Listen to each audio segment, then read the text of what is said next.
predicate and the foundation for the development of a weather satellite that will permit man to determine the world's cloud layer and ultimately to control the weather, and he who controls the weather will control the world. So is everything going to get back to normal soon? How many actually still believe that? Don't hold your breath. Or, on second thought, given what's happening in our skies, maybe you should. Maybe we all should. Consider this headline from this week, from newsgallup.com. Americans are less optimistic about the next generation's future. Less optimistic? That's it? Here's the brutal truth. If the human race doesn't completely alter its current trajectory, there'll be no future generations. I know that's incredibly difficult to even begin to accept, but as each day passes, it will become more evident. This next headline from this week is core to the unfolding global ecological collapse on which everything else depends, including our collective futures. The time for geoengineering is now. Drastic climate change calls for drastic measures. That new headline is from foreignaffairs.com. For the record, we don't face climate change. We face an abrupt climate collapse. Global climate intervention operations have been deployed and constantly expanding for over 75 years. These covert programs are a core factor in the biosphere collapse equation that we now collectively face. And though all forms of environmentally destructive human activity are a part of the problem, climate engineering operations are the greatest threat of all. Now consider this science study title, Geopolitical Ecology of Solar Geoengineering, from a Logic of Militarism. Here's an excerpt from the abstract of the study. Solar geoengineering technologies intend to slow climate change by injecting sulfate aerosols into the atmosphere. The study states solar geoengineering programs are gaining traction in key climate policy. Solar geoengineering is considered, quote, fast, cheap, and imperfect in that, the study states, it could rapidly reduce planetary temperatures, but with potentially catastrophic consequences for the climate, weather, and biodiversity. Here's an update. After over 75 years of deployment, have geoengineering operations cooled the planet overall? No. Have the catastrophic consequences happened? Yes.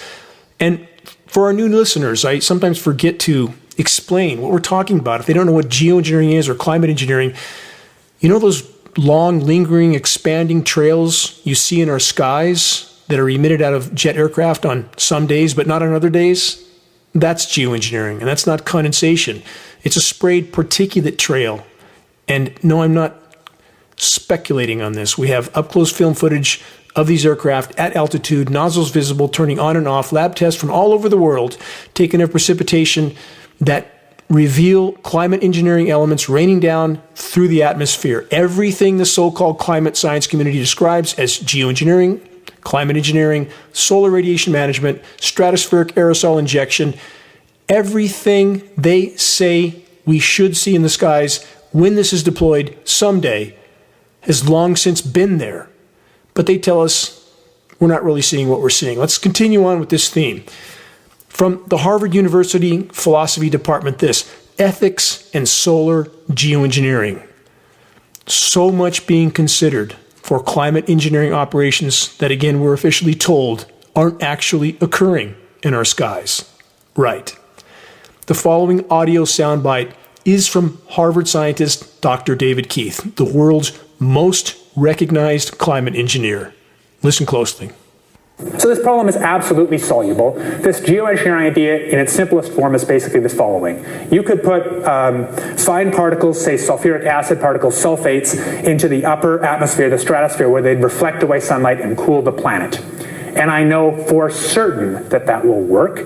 Not that there aren't side effects, but I know for certain that will work. And the reason is it's been done. Well, there you have it.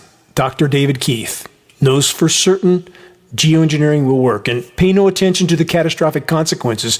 A list of consequences far too long to address at the moment, but a list that includes climate chaos and the contamination of the entire planet, including every breath we take.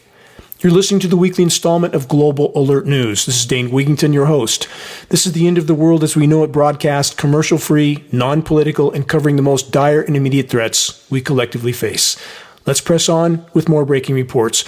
While so many are, by design, fully focused on the scripted political theater of mass distraction and division, the controllers are moving their chess pieces. The clock is perilously close to striking midnight.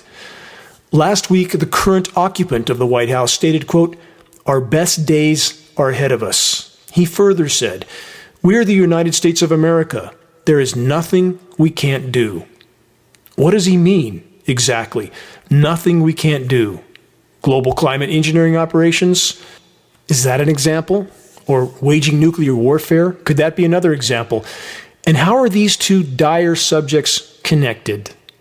How long have the controllers, with their puppets in the White House, been orchestrating the climate to maintain their stranglehold of hegemonic power by trying to mask the true damage being done to the climate with geoengineering operations, while paradoxically at the same time worsening that damage with every single operation they carry out? Here's another short clip from the world's most recognized geoengineer, again, Dr. David Keith. This topic is also old. That report that landed in President Johnson's desk when I was 2 years old, 1965, that report, in fact, which had all the modern climate science, the only thing they talked about doing was geoengineering. It didn't even talk about cutting emissions, which is an incredible shift in our thinking about this problem. I'm not saying we shouldn't cut emissions, we should, but it made exactly this point. So in a sense, there's not much new. The one new thing is this essay. So I should say, I guess, that since the time of that original President Johnson report and the various reports of the U.S. National Academy, 1977, 1982, 1990, people always talked about this idea, not as something that was foolproof, but as an idea to think about. But when climate became politically a hot topic, if I may make the pun, in the last 15 years, this became so un-PC we couldn't talk about it. It just sunk below the surface. We weren't allowed to speak about it.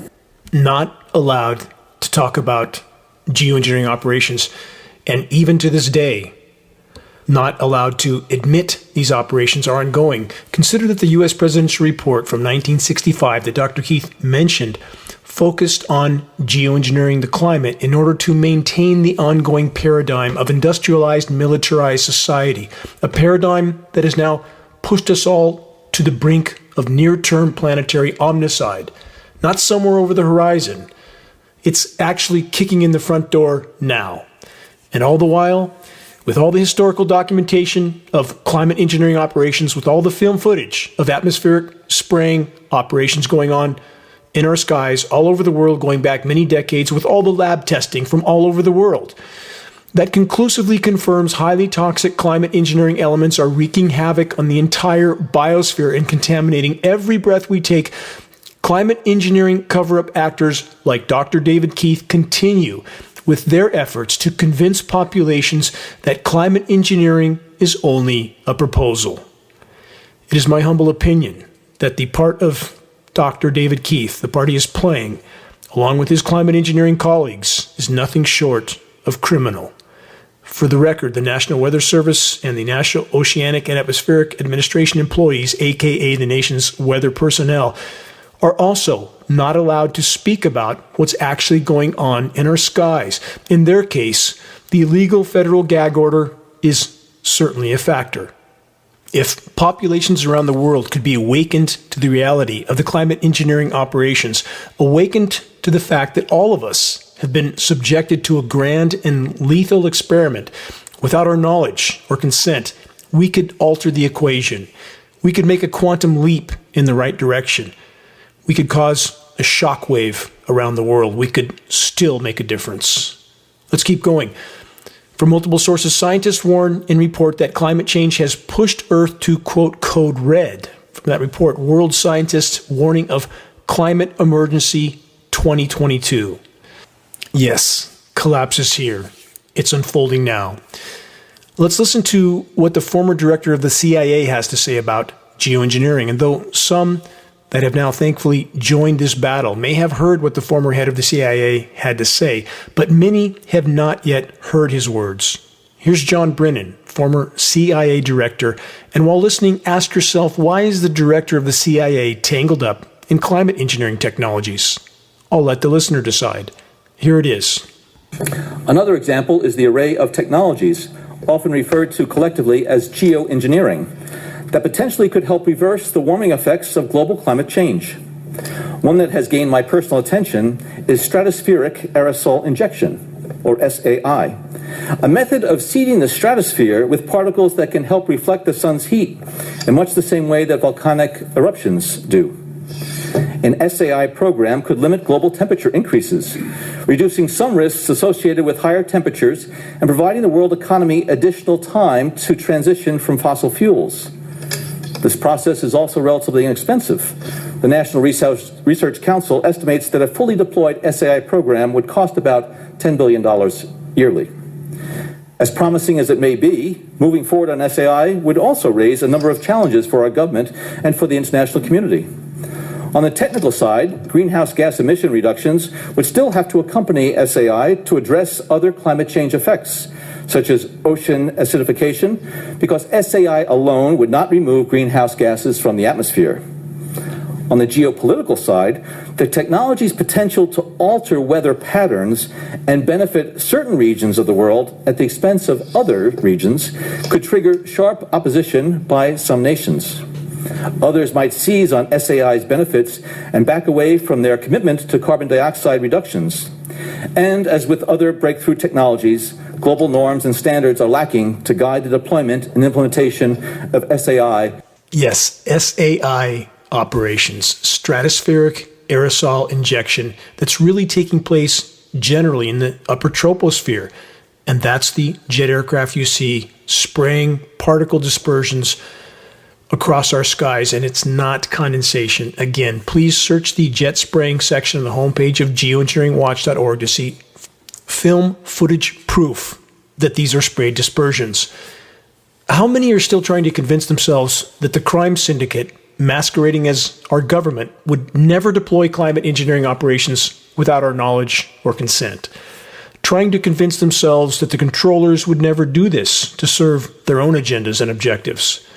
What an incredibly naive notion. Of course they would. Of course they have. And of course they will continue to, unless or until citizens of the world stand together to fully expose and halt the insanity in our skies. For a decade and a half, geoengineeringwatch.org has desperately tried to sound the alarm that once biosphere collapse became all but impossible to hide, global controllers would become more desperate and dangerous than ever before. And that time is now. How desperate are power structures? A reminder of this headline from earlier this month. Newsweek.com Tech and Science section asked this question: would nuclear war solve climate change? ? Again, I ask, are the global controllers insane enough to go down this road? Short answer, yes. The combination of forest incinerations and climate engineering jet aircraft dispersions all over the globe has still fallen short of the total atmospheric particulate loading that the weather makers are trying to achieve. Will they play the nuclear winter card next? What aren't we being told about the whole Ukraine scenario? Why is much of the military equipment we see so old? News footage reveals tanks and rocket launch vehicles that are vintage 1960, 50-year-old hardware that at times is lined up on open roads like sitting ducks, so to speak, and yet no major offensive against them occurs. Why not? Are they part of the script? What are the real objectives and agendas on both sides? Could there actually be behind-the-scenes coordination, a cooperation between all sides? There's absolutely no denying the behind-the-scenes colluding of global powers in regard to climate engineering operations, and that other major issue of the last 2 years. Is behind-the-scenes push toward potentially orchestrated nuclear conflict actually going on? A planned attempt to trigger a nuclear winter scenario as a final climate engineering option. Before continuing with headlines, this footnote that fits into the entire equation we just covered. How do wildfires serve the geoengineers? Search wildfires serve geoengineering agenda. one of our most important short video reports. Consider that the planet's failing life support systems can no longer support the weight of the human race, the unrelenting assault against the entire web of life, with climate engineering operations at the top of the list so far. Let's connect more puzzle pieces. This headline last week from Fox News: U.S. accelerates plan to deploy upgraded nukes to Europe. Next, this report, also from last week, Politico.com: U.S. speeds up plans to store upgraded nukes in Europe. And now let's add this new headline: Russian defense minister calls counterparts to warn of coming false flag. That's from news.antiwar.com. Would a dirty bomb provide the premise for Western powers to launch a nuclear exchange? You decide. Let's connect more dots, starting with this from the Bulletin of the Atomic Scientists: Nowhere to hide. That's the headline. Subheadline: How a nuclear war would kill you and almost everyone else. And no almost in that equation. With the damage already done to the planet, any nuclear exchange layered on top of that would certainly be the final blow to an already dying planet. Question: what do nuclear winter scenarios and climate intervention operations, aka weather warfare, have in common? More puzzle pieces. First, this from the Atomic Scientists report. Scientists have investigated the long-term widespread effects of nuclear war on Earth systems. A nuclear winter could occur after a nuclear war. Could occur? How could a nuclear winter not occur after a nuclear war? The report continues: a nuclear war could potentially cause an agricultural collapse worldwide. Potentially? Could cause agricultural collapse? That's already here. What happens when the controllers double down on ecocide with a nuclear winter that overlaps the already catastrophic climate engineering insanity? The end of the road happens. That's our near-term destination, short of a course correction. The bulletin report then states the most recent calculations have shown that the effects of nuclear war would be, quote, more long-lasting and worse than previously thought. Anyone notice how many breaking science reports there are that increasingly admit that everything is way worse than any of the so-called experts realized? We knew at geoengineeringwatch.org that environmental collapse has been and will be far worse than we have been told. Those in power have, of course, also known, those at the top. Now the totality of what's unfolding has become all but impossible to hide.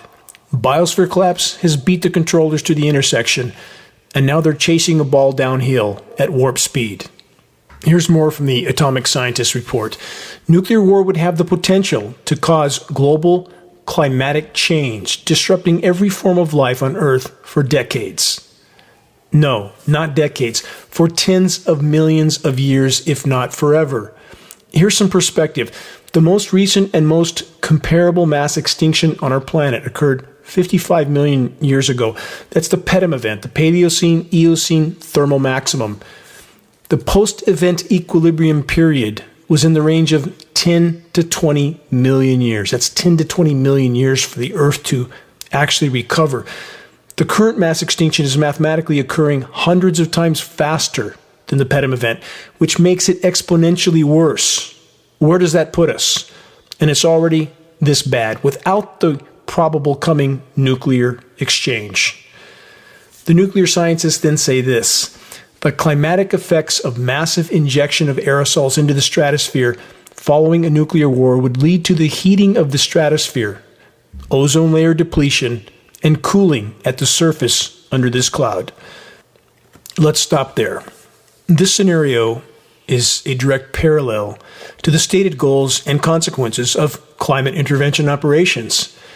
With this correction, the narrative of long-term surface cooling by an atmosphere full of toxic aerosols is a lie, just as is the case with climate engineering operations. The toxic atmospheric aerosol blanket creates short-term regional surface cooling at the cost of accelerating the overall warming of the planet.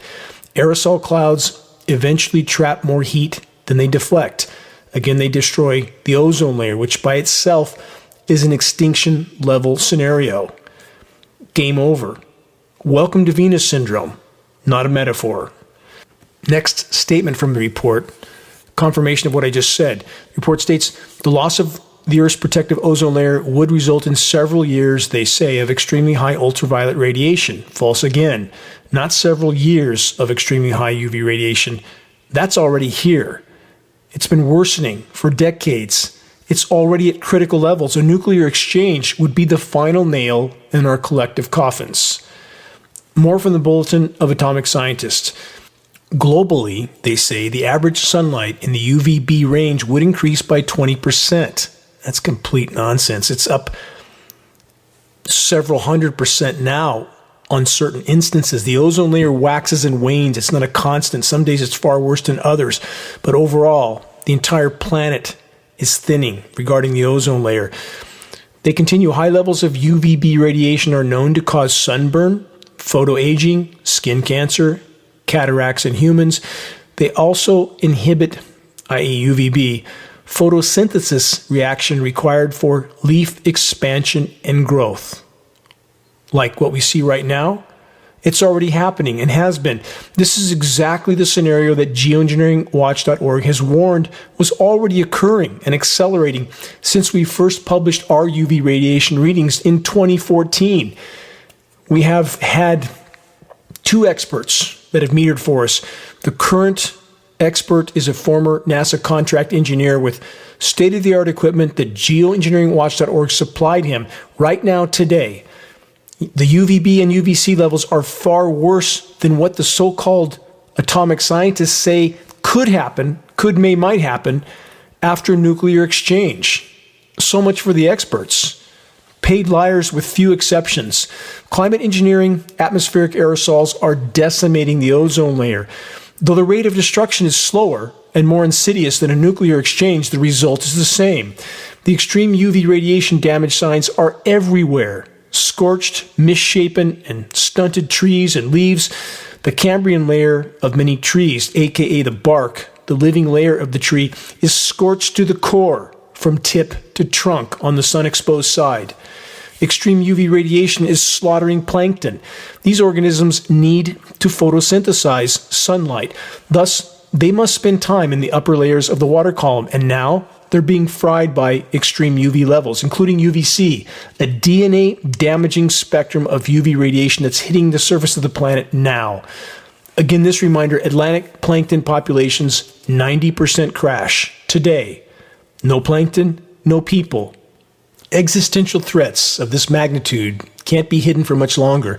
Thus, the off-the-charts power structure desperation that's unfolding on every front.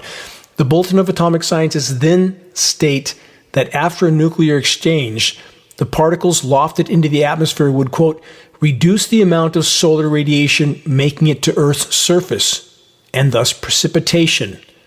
Dramatic reduction. Look up. No nuclear winter needed. So-called solar radiation management operations have been going on and expanding for over 75 years. Thus, the total disruption of the hydrological cycle, along with countless forms of associated weather warfare. Again, what happens when an actual nuclear winter cloud canopy is layered on top of the existing climate engineering atmospheric spraying onslaught? That conclusion is straightforward enough. It's game over. And yes, that is a tough pill to swallow. So what do? We decide why we're here at this most defining moment in the history of our species. We summon the courage to face the storm head on. That's the only place that true solace will ever be found. Join the battle to pull back the curtain and expose the insanity. Arm yourself with credible data from a credible source. Start spot fires of awareness in your circles and ask others to do the same.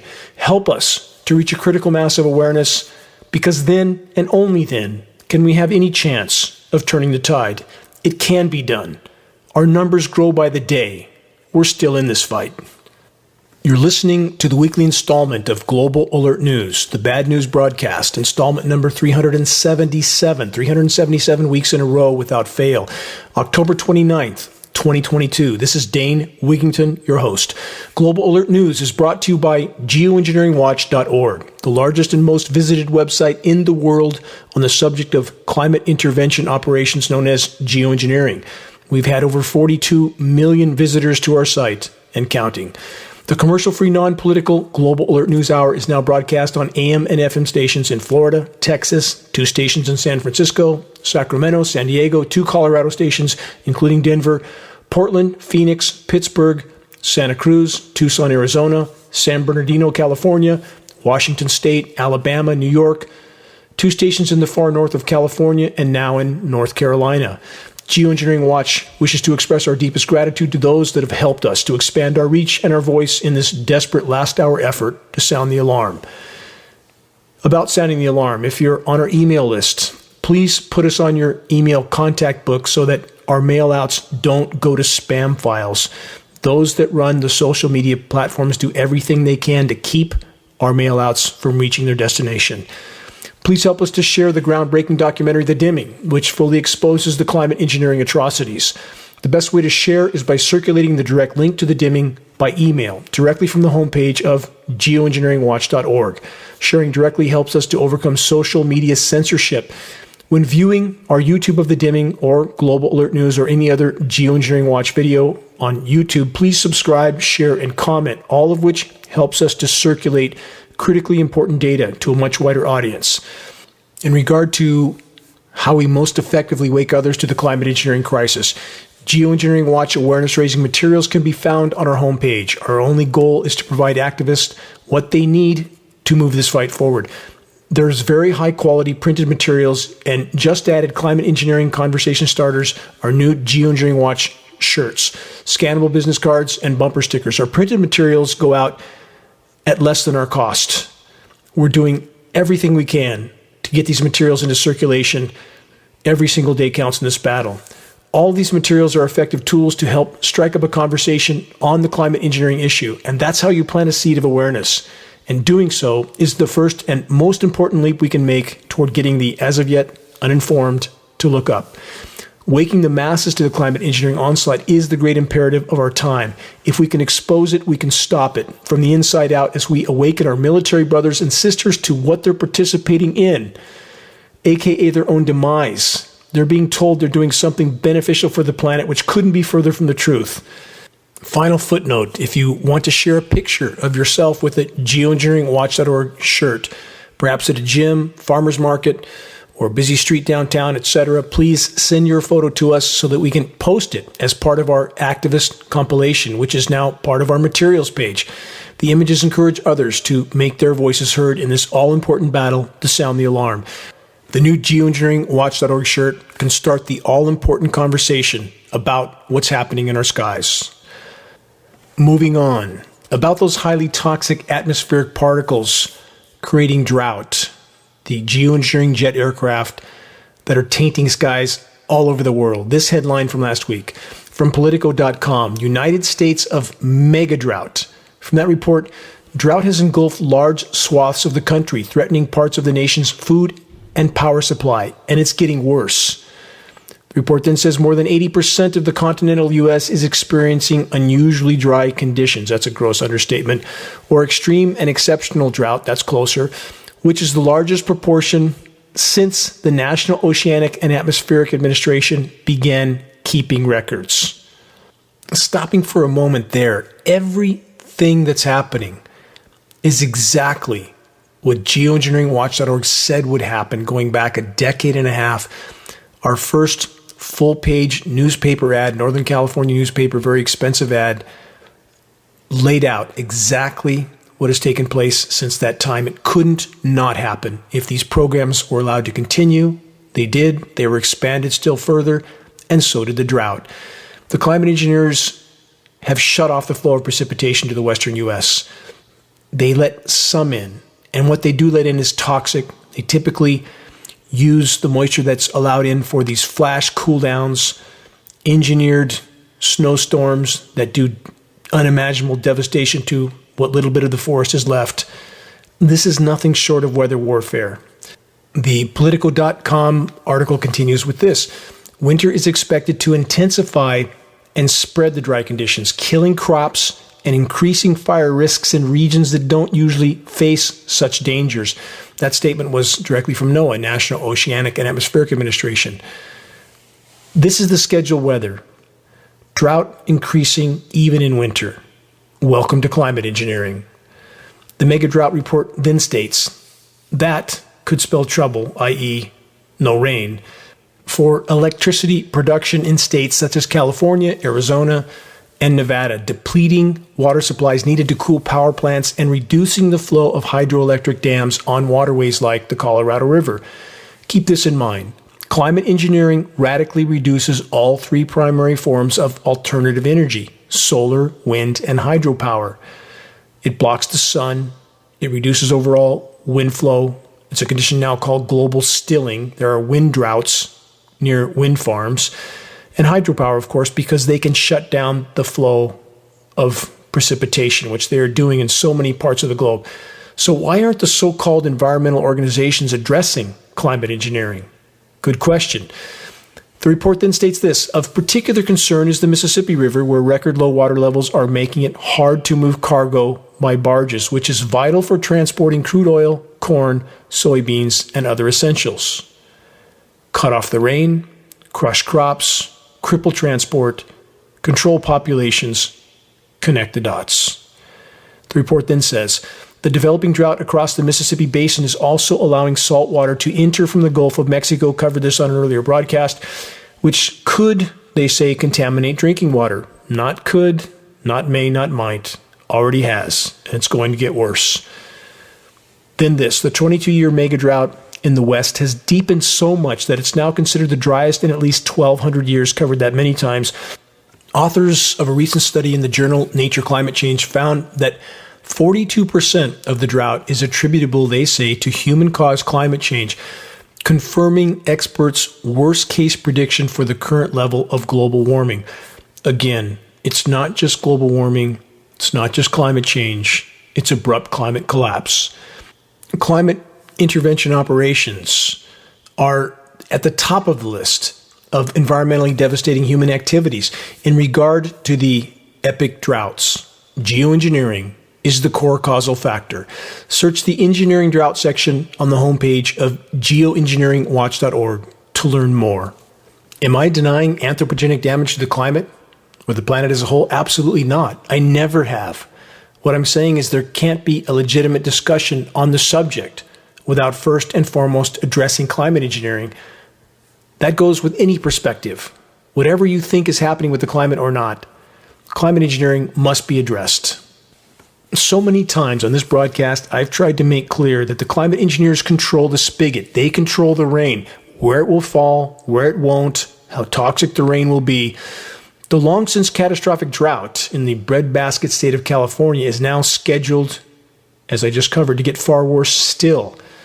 Some long-term power structure controlled so-called forecasting sources are, for the moment, showing no rain for Northern California till after the first of the year.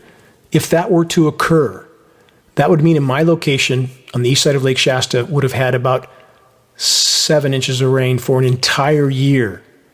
That's equivalent to Death Valley. That's 1/10 of our normal precipitation. The forest can't survive on that. Now let's add the intense UV. Let's add the high-pressure heat domes created by ionosphere heaters like HARP in Alaska. Everything is dying here. Every fir tree in this forest is dying. The forest is deathly still and silent, and it is incredibly painful for me to watch this happen and know what's going on. And yet, when I see others, so many others, going about their lives as if nothing is wrong, and worse still, attempting to ridicule and marginalize those that are attempting courageously, and I salute all of you who are, to tell the truth, how can it not make one feel an incredible state of angst towards so many in our species that refuse to do their part? To those that have chosen to face such painful realities head on, never forget, the hallmark of a healthy mind is an unyielding willingness to confront the truth, no matter how dire. Stand tall. You're on the right path. If the weather makers follow through with this no rain schedule, There will soon be little left to salvage of western forests and of the agricultural regions in the west. Other so-called forecasting sources have now received a different script. Some showers for Northern California seem to be scheduled for next week, but not the natural kind, the tainted climate engineering kind. More on this in a moment. But I ask, how is it possible not to feel trapped in a planetary asylum while observing the cart-filling Walmart and Costco customers that notice absolutely nothing wrong, while they push and pull their barges full of consumer goods across parking lots laden with dead and dying trees, no birds, scorching UV radiation, temperatures that are often 20 degrees higher than normal day and night, and all under skies that are so completely crisscrossed with climate engineering sprayed dispersions, it looks like a science fiction scene from another planet. And so many notice exactly nothing. How many, especially in the ranks of the first world societies, seem to feel no need for nature? Costco and Walmart has everything they want, at least for the moment. Nothing else, aka biosphere collapse and looming planetary omnicide, is even on their radar of awareness. What's unfolding simply doesn't fit into the sphere of perceived reality that so many are so desperately trying to maintain. So many that are already awake and aware feel caught between the hammer and the anvil, between a criminally insane power structure and a hopelessly asleep at the wheel population. The equation must change, or we have no chance. Am I angry? Am I jaded? Yes. 20 years of non-stop marching in this nightmare has taken its toll. Am I going to give up? Never. And I'm eternally grateful for and to every single individual that summons the courage to fully face the insanity. And for all those marching forward in this fight, consider this as well, that every single individual that you have any part in awakening matters in and of itself in ways that we can't fully comprehend. Keep that in mind. Moving on, let's add this report this week from phys.org. I refer to that as phys.org. Lower than normal rainfall linked with a higher chance of food insecurity. Wow, yet another stunning revelation from the so-called science community. No rain, no crops, no food. How many so-called experts did it take to come to that conclusion? As mentioned earlier, last Thursday, the scheduled weather for Northern California was altered. Now, we're scheduled for some showers. If heavy climate engineering seeding operations are taking place, which appears all but certain given the drastic temperature drops that are scheduled, the rain will come late and less, if it comes at all. Northern California weather, if you can call it weather at this point, doesn't even resemble the incoming storms of the past, storms that brought consistent high winds and pounding rain for days on end. And now, all too often, there's almost featureless skies with often very little air movement below. At the scheduled time, some drips and drizzles begin to fall. Toxic rain that in many cases doesn't rejuvenate the forest. Rather, it poisons it. Radio frequency microwave transmissions from the network of ground-based facilities are utilized to scatter the heavily seeded atmospheric moisture across the widest possible area. It broadcasts the moisture and it blows it into every direction. That's what the frequencies do, repel. This process also greatly diminishes or completely eliminates, at times, precipitation. The climate engineers sometimes scatter Pacific moisture and the often resulting rainless cloud canopy across a half a dozen western U.S. states, again, with very little precipitation occurring on the ground. Patented processes of chemical ice nucleation cloud seeding is being utilized by the climate engineers on a scale that's difficult to comprehend.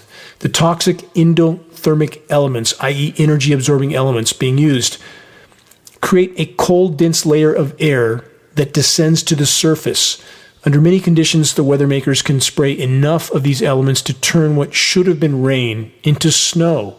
This is when we have the term being used by so many so-called meteorologists, aka script readers now, that the rain will change over to snow. That's what's happening. If the surface temperatures are still on the higher end, often the chemically nucleated snow is labeled as, quote, heavy wet snow.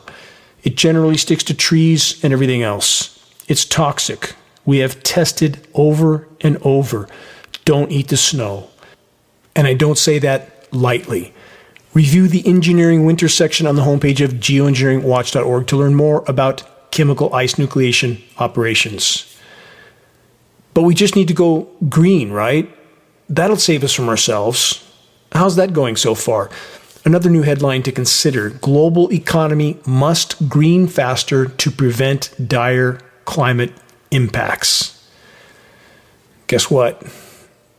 We're about 2 decades too late, and the whole notion of so-called green energy is itself a lie. It's better than the outright burning of carbon fuels, but it is no panacea, and it's not going to save us.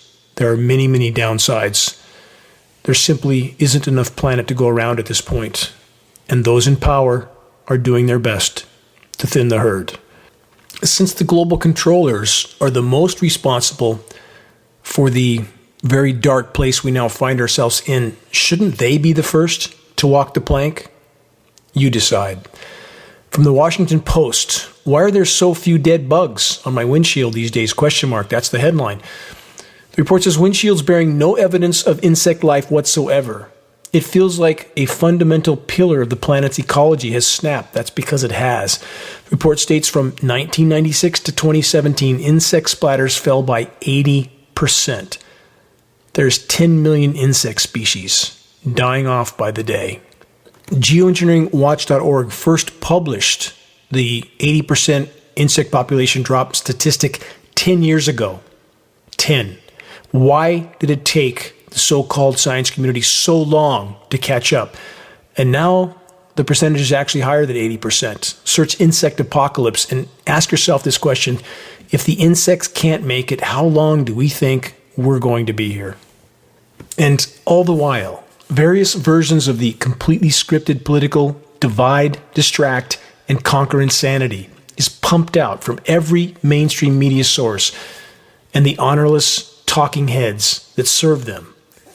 Moving on, more bad news. This week from ChinaDialogue.net, global biodiversity is, quote, on the brink. No, not on the brink. Hurling toward the bottom of the canyon. That would be a much more accurate description. Again, this statistic. At the current rate of wildlife die-off, if that rate doesn't accelerate, and it is, we face 0 hour for no functional wildlife populations on planet Earth in 2026. Let that sink in. How is it even possible that the totality of what's unfolding around us is still so invisible to so many? And about the trees, Earth has already lost almost 60% of total tree populations since the dawn of so-called civilization. For my entire life, I have revered trees. They were my protectors, my sanctuary. I would sometimes sit contentedly in their branches, their arms, for hours. At 4 years old, in my kindergarten class, they decided to give me a certificate for tree climbing because they couldn't get me out of the trees when recess was over. I didn't want to leave the limbs that embraced me. I felt safe. I felt at home. I began to sound the alarm on the dying of the trees almost 3 decades ago, long before focusing my effort and energy on the all-encompassing climate intervention insanity, which holds all life in the balance. For so long, I could only hear my own voice coming back at me. But I kept marching forward in this fight. I couldn't do otherwise. I could feel the pain of the trees, their suffering, their fate. In the late 90s, my home was in the Wallapai Mountains of northwestern Arizona. The pinyon pines there, some nearly 500 years old, were dying, and I spent much time trekking across the rugged granite ridges of the Wallapai Mountains with my pack and limb saw. I would trim the lower branches of these magnificent specimens to reduce their water demand. Drought was killing them. I didn't yet fully understand the totality of what was unfolding in the skies above, that climate engineering operations were diminishing the rain, killing my beloved friends, the ancient trees of the Wallapai Mountains. My work continued when I relocated to the mountains of Northern California. The great unraveling was advancing. The Hopi Indian elders stated that in the time of great change, there would be cobwebs spun in the skies. Look up and see. The time of great change is now. The assaults of insanity isn't just in our skies. This week, from multiple sources, this headline, "Using the ocean to fight climate change raises serious environmental justice and technical questions." What's this article referring to? Ocean fertilization, another form of highly toxic and destructive climate engineering. The solar radiation management operations that occur over our oceans contain elements that are conducive to ocean fertilization. Once these elements settle to the surface, the materials trigger artificial algae blooms that suck up atmospheric carbon, killing our seas in the process. Does ocean fertilization sound like a good thing? That's what the controllers intend. That's what they want. Like the term climate engineering, both terms are total deception. Every form of climate engineering is a death sentence for the planet. It's not engineering in reality, it's just disruption of all the natural systems. Of course it's doing harm, all of it. This week from MSNBC, oil companies are standing in the way of a, quote, livable future, doctors say, in a new report. About that statement, blaming everything on the oil companies, which do deserve blame because they're simply criminal entities at even higher levels run by the even bigger criminal entities of the money printers. But it's not just the oil companies. For far too long, too large a percentage of the population is desperately clinging to the matrix of planetary destruction. A percentage of the population that doesn't want the party to end, no matter what the cost to future generations that will never be if the current paradigm continues for much longer. The first and most important leap in the right direction is to expose and halt climate intervention operations, which the oil companies are absolutely neck deep in as well, trying to mask the true severity of damage to the climate so that they can continue to peddle their products. Countless other forms of highly destructive human activities must also then be addressed once climate engineering is stopped. Moving on, running out of time for this broadcast, let's cover some more headlines. It's fast becoming the season for engineered winter weather. From AccuWeather, this headline this week, widespread snow unfolds across Northwest Rockies. From that report, a potent storm is set to start a big change to many in the western United States by bringing some of their first accumulating snow for the season. Slick road travel hazards are likely, they say. Yes, chemically nucleated frozen material containing surfactants makes for very slick everything. The report continues. Here's a sample of the temperature whiplash part. In recent days, much of the Northwest and Northern Rockies have felt more like late summer rather than autumn. 80 degrees in cities like Bend, Oregon, Reno, Nevada, temperatures that are more than 15 degrees to 20 degrees above normal for October. Following the warmth, the big chill has swept the area. Elsewhere, the warmth came back after record cold. This report from AccuWeather, record challenging warmth to fuel severe weather in central U.S. From that report, a major pattern shift across the western and central United States will bring a full array of impactful weather along its path, including the threat of severe thunderstorms. After record-breaking low temperatures in places like Omaha, Nebraska early this past week, temperatures are expected to soar as much as 20 degrees above normal this weekend, likely breaking heat records by Sunday. Record cold to record high in a matter of days. This headline also this week, National Oceanic and Atmospheric Administration Winter Outlook predicts another La Nina. Been over that in previous broadcast. And this is the important part, no end to extreme drought. That was from Yahoo News, that report, by the way. And again, the climate engineers control the spigot. They will decide who bakes and burns and who floods. Welcome to weather warfare. The report says winter is coming, and U.S. forecasters are predicting the extreme drought that is affecting more than half the country, actually it's 80% of the country, will continue and get worse. That's the scheduled weather. Next report, same theme from CNBC. Rural California town is facing the end of its water supply by December 1st. They're talking about Coalinga.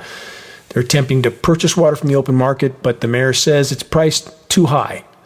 Unfortunately, that scenario is one of many that are only going to get worse. A reminder, the hallmark of climate intervention operations are drought and deluge scenarios. About the latter, the crop devastation continues in the land down under, i.e. Australia. From the UK Guardian, nature is striking back, flooding around the world from Australia to Venezuela. No, not nature. Climate engineering is involved with every single one of these events. We can see it on satellite imagery.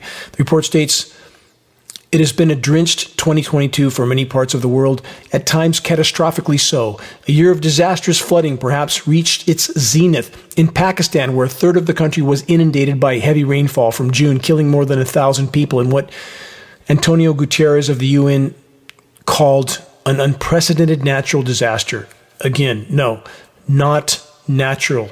There is no natural weather at this point. Once you disrupt the system, you disrupt the entire system. And in fact, these programs are going at full capacity all over the globe.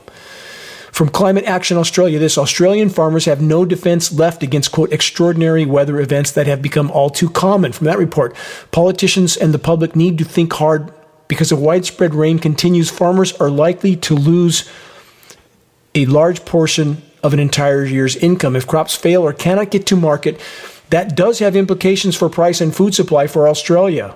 Yes, another stroke of brilliance from the so-called experts. If there's no crops, the price and supply can be affected. What an educated conclusion from the climate science community. From Reuters.com, cyclone lashes Bangladesh, killing 9, flooding low-lying areas. Again, flooding populations, flooding crops, destroying fishing enclosures there for farmed fishing. Not that that's very good for you. One of the most toxic foods in the world. In fact, by many, farmed salmon is considered the most toxic food in the world in regard to standard staple foods. I'm sure we could find something more toxic if we tried, but the point is we've trashed our planet. In the geologic blink of an eye, if we overlaid the entire existence of the planet over a 1-week period as a timeline, the human race has done what it's done to the planet in 1/40th of a second before midnight on the last day. How many are still trying to convince themselves that this kind of destruction and decimation can continue indefinitely? How many are still trying to convince themselves that someone somewhere is taking care of things? We'll set things right, and we'll tell them if there's anything really wrong. So many still think that technology is somehow going to save us. How's that going so far as we hurl toward near-term planetary omnicide? From Climate Action Australia, this final headline. Are climate summits a waste of time? The 27th annual UN Climate Summit is taking place in November. Will it be worth all the time and effort? ? Smoke and mirrors. The gathering is to force countries to comply with climate intervention operations, either actively or passively. That's what the climate conferences are actually about. Mainstream media is systematically omitting any reporting on unfolding and accelerating ecological cataclysms all over the world. Extremely near-term existential threats, and not a word is said. The different brands of mainstream media are utilized by the controllers to polarize, divide, and distract populations, and in doing so, keep the vast majority completely oblivious to the looming tidal wave of total collapse till the last possible moment. Again, a reminder of this headline I mentioned at the beginning of this broadcast. Americans less optimistic about the next generation's future. Again, I will state, if we remain on the current course, there won't be a next generation. Mathematical and statistical fact. The so-called American dream was always a delusion. The delusion of perpetual growth on a finite planet with finite resources. So-called civilizations around the world trying to be and to do the same. All pyramid schemes constructed on relentless resource extraction until there's nothing left, and climate engineering going on above it all. Again, for a decade and a half, Geoengineeringwatch.org has warned about what was coming, about what is now unfolding. Are we doomed? If we remain on the current course, yes. The odds are against us. At face value, we don't stand a chance. But we're still in this fight. Who will summon the courage to abandon all that doesn't matter in exchange for all that does? I believe in miracles. Is that just a chosen delusion? I think not, because my many years in the forest have brought experiences that I cannot explain, and I won't try. There is so much more to all of this, so much more than we can even begin to comprehend. We are not alone in this battle. This we must never forget. If we each man our appointed post, if we each summon the strength and determination to stand against the gathering storm of insanity, if we fully engage in the effort to sound the alarm effectively and efficiently, we can yet make a difference even at this late hour. See the activist suggestions link on the homepage of geoengineeringwatch.org to learn specific details on how you can help to move this fight forward. Share credible data from a credible source. Make your voice heard. Make every day count. Stay strong. Never give up. Until next week, this is Dane Wigington from geoengineeringwatch.org.